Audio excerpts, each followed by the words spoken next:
You know, the way I say it is this, Travis. Grit is that something that gets you out of bed and keeps you going when all you want to do is give up. It's that driving force that will not allow you to stay in bed every single day. Today's podcast guest is Sunday Burquest. And Sunday was a contestant on the Survivor TV show, Millennials versus Gen X. And she's also an author. She entitled a book called Grit Girl, where she shares her real life experience of overcoming breast cancer. She's a breast cancer survivor. Survivor is literally the word to describe Sunday. She has survived so many obstacles in her life through her family who has faced addiction, through her family who has faced other cancers. And she uses that experience to inspire, to motivate, and to help others that might be going through the very same thing. Grit is important to her. Surviving is important to her. Sharing her message is important to her. She's a former AGC Talk speaker, and today we get to learn more about Sunday Burquest. My name's Travis Sims, and I am the founder and CEO of AGC Accelerated Global Connections. And this is the AGC Experience. We live in a new normal. These are the words of Marjorie Austin, estate planning attorney. Her presence, perception, and goal is to be a person who helps people in these new normal times. She had a client call recently to say that because of our present health questions, he and his wife are committed to updating their estate plan. They want to be sure that they and their loved ones are protected in case something happens to any of their family. Do you have a healthcare directive in place, a power of attorney for finances, a will or trust? Do you have a family member with a disability and want him or her to be protected as well? In the event of a death in your family, she is ready to assist with post-death legal issues. We are truly in this together. Let's do what we can to be prepared. It's easy to put things on tomorrow's list when life is going well. Uncertainties remind us that being prepared can make the difference between good and bad outcomes. Contact MJ today to get your protective legal documents started. Take care of yourself and your loved ones. MJ can help. MJ Austin Law, PLLC, 763-229-0212 or MJ at mjaustinlaw.com. All right. Welcome, everyone. I'm super excited to be here today. We have an absolute fantastic guest here today, Sunday Burquest. And Sunday has been a contestant on Survivor, Millennials versus Gen X. And she's authored a book called Grit Girl. And she's been a previous AGC speaker. And this is a part of our AGC speaker series.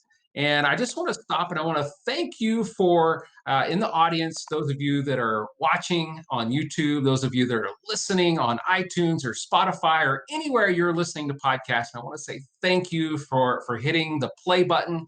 I want to say thank you for hitting the subscribe button. And I want to say thank you for sharing this with others. We're working hard to bring you amazing guests and great content like Sunday Burquest. And Sunday, we're so excited to have you. Your talk has to be one of the highlights of 2019, right? Like it was just awesome. You're a fantastic speaker. You have an amazing story. And I can't wait to learn a little bit more about you because we got you for 15 minutes on that stage, that really time talk. And I can't wait to get to know you as a person. So Sunday, if you would, please take some time, introduce yourself to our audience, tell us a little bit about your background, who you are, what you do, and what you're passionate about, and so on. Oh, thank you, Travis. I'm so excited to be here. And my name is Sunday. I was not born on a Sunday, although everyone asks me that question. I'm a wife of 28 years. I have 4 kids. My oldest is 25 and married. My second's 23 and getting married in 6 weeks. Had to change the wedding plans a little bit, but we can still have the wedding, so that's good. And I have 2 college students that came home early, so I got to be an empty nester for about 3 months, and they all came back. But aside from that, I am an author and a public speaker. I really am very inspirational. I've been through just a lot of things in my life, as have most people. But I've just chosen to kind of take an approach that says I'll survive no matter what that is. And that's the message I'm passionate about sharing. I also love to speak to women and younger women, college age women, and help them discover their strength and their passion so that they can use that to serve their communities as, you know, as they're called and as the gifts and talents that they possess themselves. So in a nutshell, that is me. I work at my local movie theater a few days a week, and I absolutely love it. I work with young adults, and it's, you know, obviously I can't work right now, but I love that outlet. I'm creative. I paint furniture, and that's about me in a nutshell. Awesome. Well, that's an interesting fact that you work in a movie theater a couple times a week and under normal circumstances. I'm a movie buff. I absolutely love movies. And at one point, and it's been a while, but I used to go to the theater and watch a movie every single week. Like you know, especially on the $5 night, Yes. dollar popcorn type of thing. And speaking of movies, I mean, you're one of the few people in the world that you've been a TV star. You've been on a show. You're recognized all over the country and all over the world. What's it like to be in that kind of stardom and uh, you know, and then go? I mean, from and we'll get into your Survivor story a little bit, but Mhm. you know, to go from being on an island to now everyone knows who you are and what you do, and do you get stopped in the grocery store? I mean, tell us what it's like to be a celebrity. Okay, first of all, I don't consider myself a celebrity, but I do get stopped not super often because, to be honest, I just look like everyone's mom. And when I'm out at the grocery store, I'm not wearing makeup or, you know, but I wasn't wearing any on the island either, I guess. Yeah. But, you know, for me, the way I look at it is it gave me a little bit of a platform to get out and do what I love, which is speak. And sometimes it just takes a little hook of interest to really get your name out there. And so that's been a huge blessing from being on the show. It is fun when people come up and say, "Oh my gosh, I loved watching your season." And I love it when people ask me a million questions about what it was like to be on the show. My family is sick of hearing about it. So I'm happy to talk about it to anybody who asks me questions.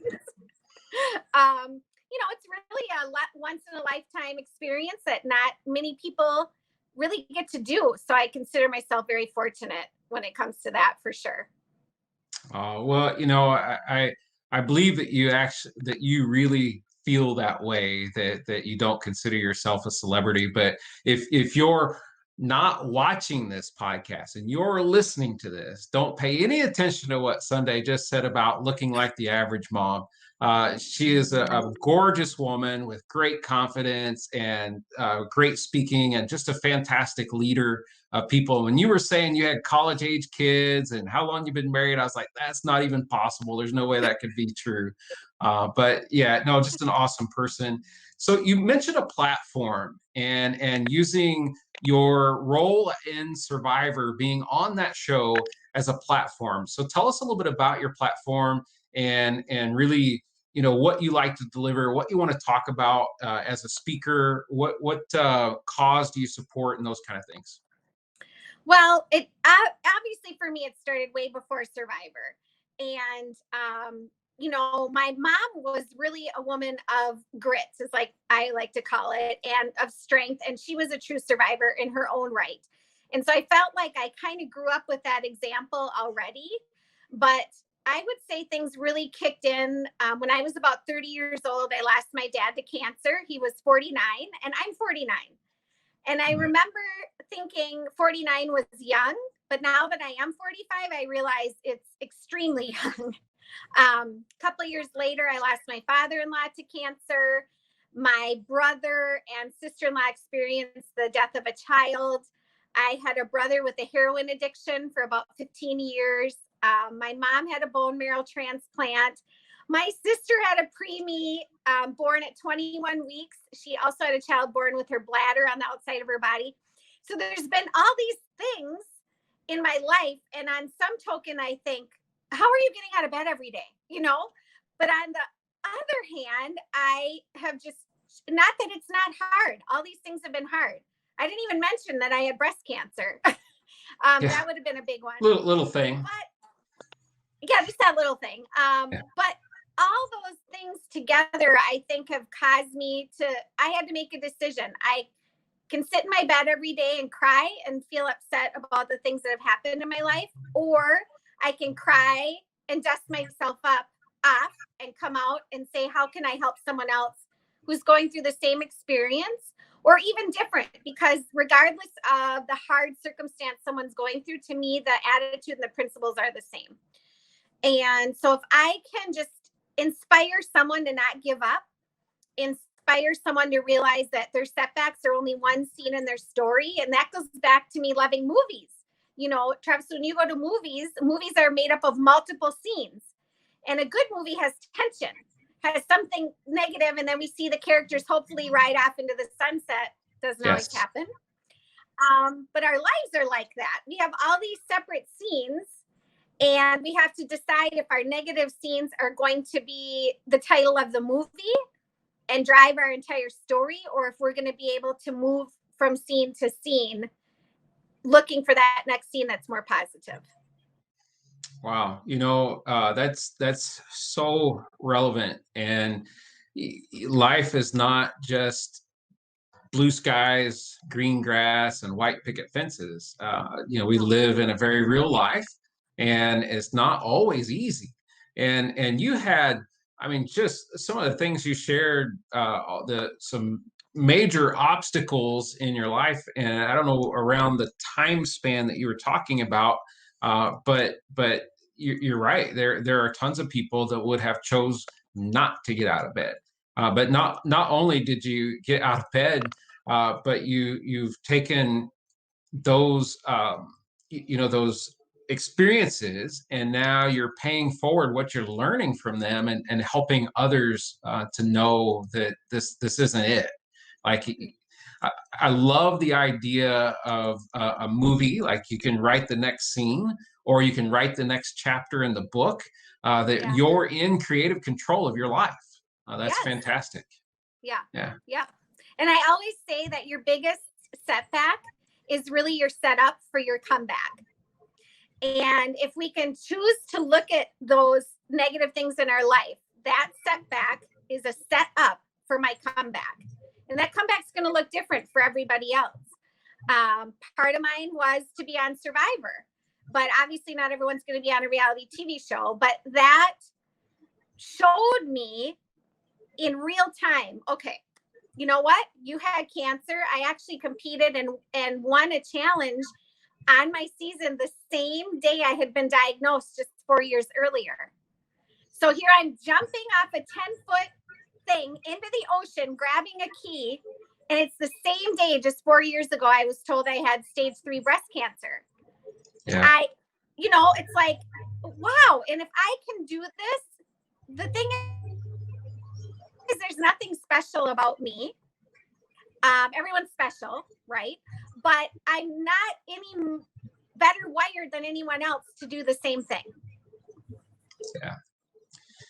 I have to ask this, and that is that, when I guess, people, you have asked this question before, and it's like, what would you do if you knew you only had so much time to live? How would you spend your time? What would you change? What would you do differently? Was your experience in watching your family go through these battles and having loss, and then fighting breast cancer yourself and surviving that, has that changed how you live life? Do you take more risks? Do you take more chances? Do you do more things? Do you take the vacations that you didn't? How has that changed how you live life today? And is that why Survivor came in? It was like, all right, I cheated death. I can do this. Tell me more. Well, as far as Survivor goes, we had been fans of the show since it came out. And so it's always on my radar. probably 10 years earlier, I said, I have 3 boys and a girl. And I said, I'm going to be on this show one day. It's one show we all watched as a family. And my boys laughed so hard, like, right, Mom, you wouldn't survive one day, And that kind of planted this little seed in my mind. And then getting through cancer was kind of the oomph I needed, so to speak. My oldest son came to me and said, Mom, you got through cancer. Why don't you follow the dream? And I was turning 45, and I just thought, you know what? If I'm going to try, I'm going to try now. And all they can say is no, right? Yeah. So I just went for it. I don't know that I feel like I live my life differently because I do take vacations. I think I really feel that family memories are important. And what's most important to me is that time with my kids. I would say if I did anything different, it's probably just the fact that I've been able to share my story and hopefully inspire others more than I would have been able to had I not been on the show. But prior to that, I was a youth pastor and I worked with college age students for, a total of 15 years. So I'm kind of wired to want to reach out and to give advice all the time, even when it's not wanted. And so I don't know that I live too much different other than I'm just, I'm not a person that's going to fake it. I'm going to be real. I'm going to say at the same time as I'm saying, yes, I've been all through this and I'm a survivor. At the very same time, I will say doesn't mean it was easy. It doesn't mean it happened overnight. It doesn't mean I didn't cry. It doesn't mean I didn't punch a hole in the wall. It doesn't mean I didn't eat a whole gallon of ice cream, maybe once or twice. I'm not saying it was easy. I'm just saying that at some point I had to decide, do I want to lay low in the problem or do I want to do my best to try and rise above? Yeah. Wow. Such good things. And when you talk about it wasn't easy, like I've seen you face first in the sand on the show. So yeah, not only did you fight cancer and win and all the other obstacles, but that probably wasn't an easy experience. That's why not everyone signs up to do that. I don't know that it would be my thing. I've never considered it. I've done some things like Tough Mudders and some obstacle courses and enjoyed those, but they're short. They're short-lived. They're done in a few hours. So yeah. Well, the challenges are done quick, Travis. The trick is working with the people. Yes. That is the real test, is being on that island with those people. Yes. And actually, I'm glad you mentioned that because one of the things that I wanted to ask you about, because you mentioned, you've got college age kids.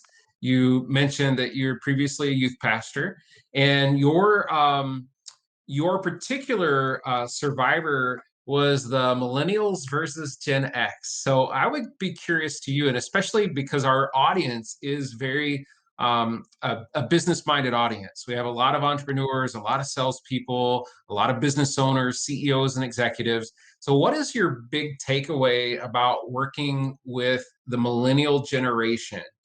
Because it's something that we all are working to do, is to be able to relate, to be able to create a work environment that's suitable for them, that they enjoy working in and want to have success in, and be able to do business with more millennials. So what kind of advice could you give us? Oh, I have so much to say on this, Travis. I have a whole presentation just on navigating the generational differences. And, they don't tell you the theme of the show when you get picked. So we didn't find out until we landed on the island that it was millennials versus Gen X. And my fellow Gen Xers were bemoaning the fact when on the inside, I was like, yes, millennials. I was so happy. My biggest thing that I would love people to understand is that unlike many of my generation, millennials grew up in school doing group projects. Many things were done as a group. There was a lot of collaboration, a lot of cooperation, where when I was going through school, things were always my own project. I didn't have to work with 3 other people and see who was doing what part and making sure it was getting done. And so you have these millennials coming into the work environment where sometimes those environments are still top-down culture. where they aren't feeling like they're part of the team and that they can give their input. And that is very stifling to them because they are used to working in group projects. And so I think on both sides, there has to be a willingness to come to the middle. I feel like the older generation needs to be willing to be quiet and listen and be open to newer ideas. And I think the same token, the millennials need to take into account the wisdom that comes with age. And we dealt with this so many times working in ministry and then on the island even.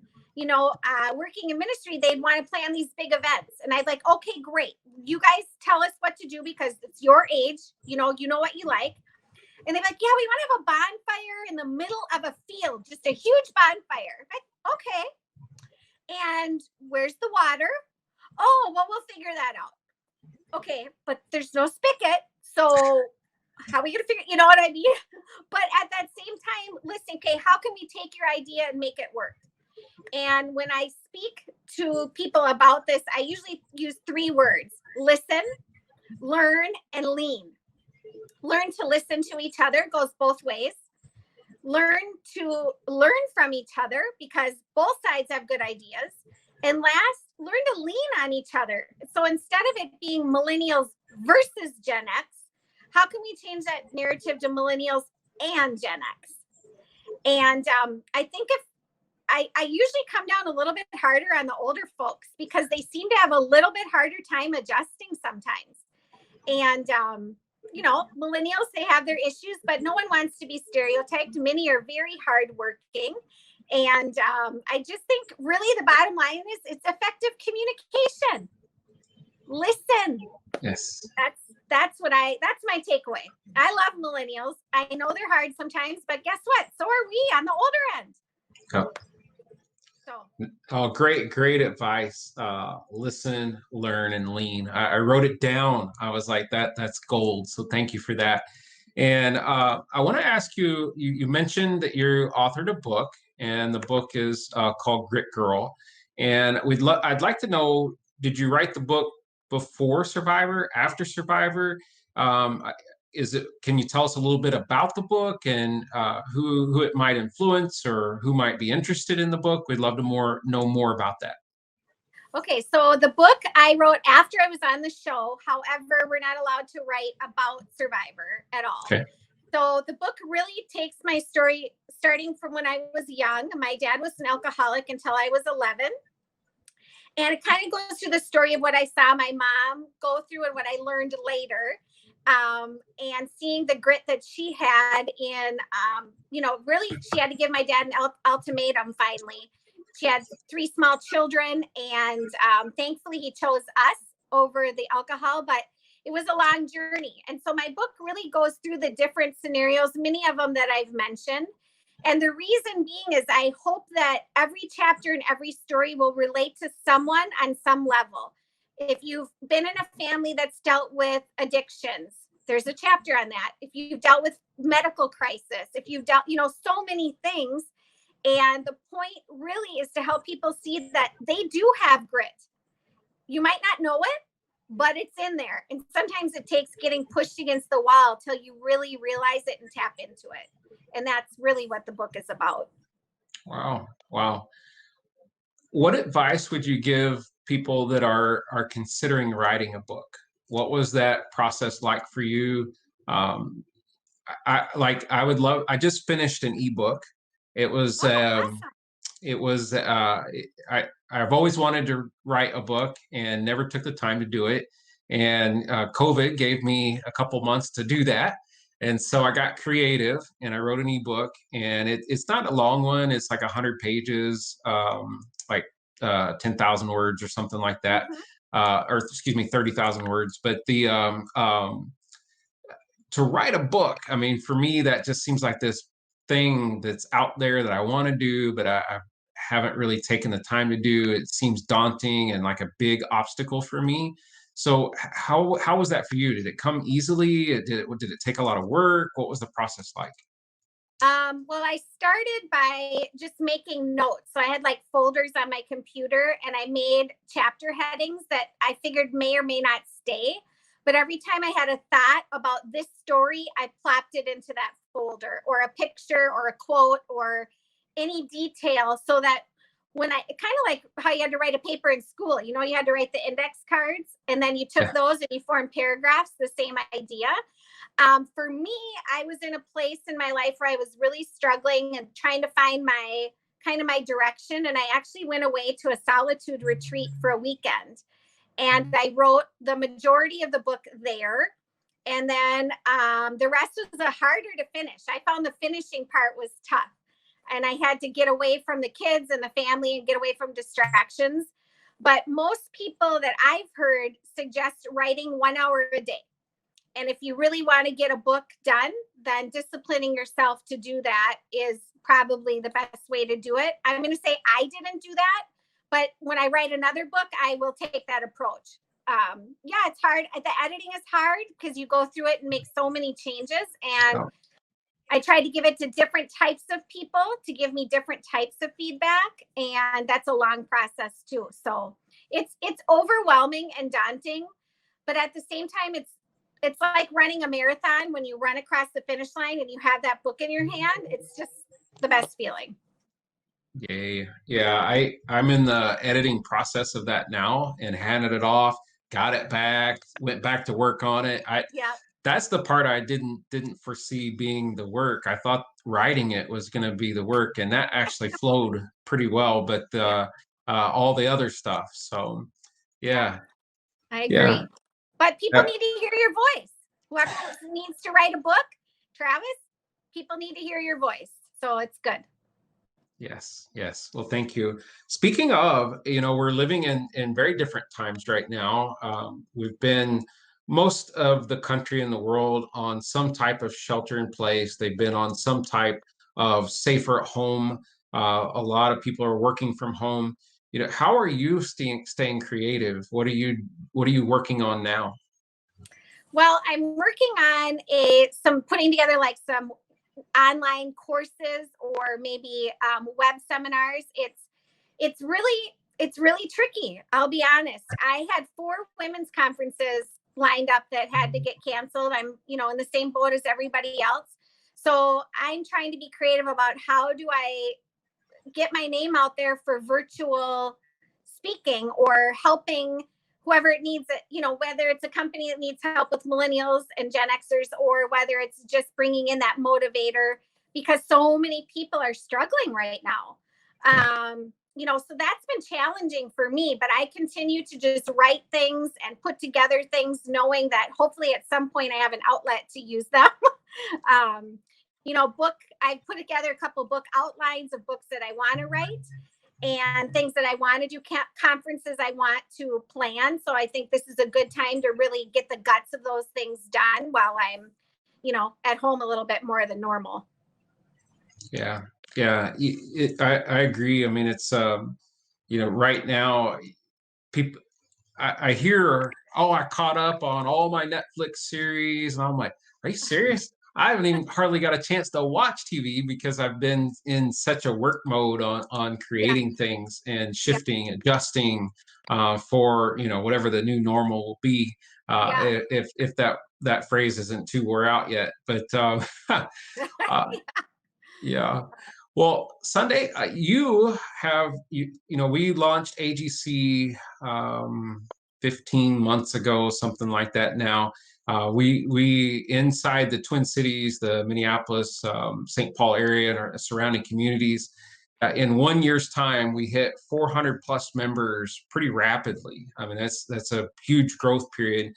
We did a huge amount of events, averaging about 5 or 6 of those per month.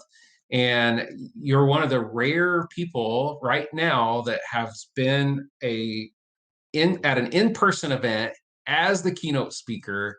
And I'd love to hear from you. What was that like? I mean, majority of us that attended those were either out in the audience, or we're socializing, we're sitting and we're listening and we're absorbing and taking notes from you. But what is it like to be on the other side of the microphone at an AGC event? And anything great come from that experience?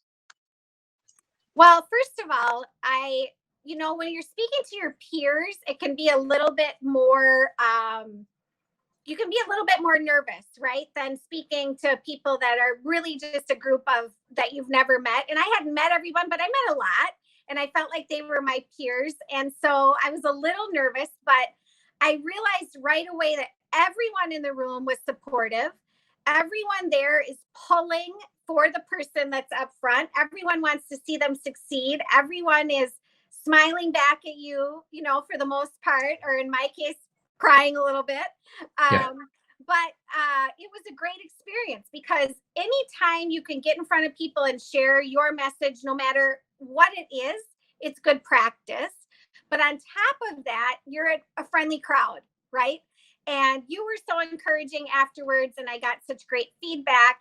The nerves went away right away.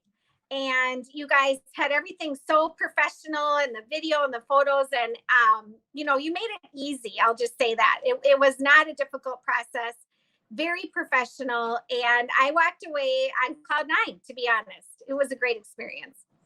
Oh, that's awesome. Well, I certainly, when we finish the podcast, I want to learn more about your navigating the generational, the talk that you have for that. I'd like to learn more about that. It's been an interesting shift as we went from in-person events to hosting online events. We've never missed a single event in all this. Like, we didn't miss not a one. We shifted very quickly. We've actually tripled and quadrupled our audience. Our average audience would typically be between 50 and 100, depending on the event location. And last night's had 188 live views, and then we typically get and that's in the middle of a lot of emotion and things going on in our cities right now. And so we've been averaging anywhere between 200 to 300 people on a live, and then a couple hundred in the after. So we're shifting pretty well. So I'd love to get you in front of that audience as well. We'll talk more about how to do that later.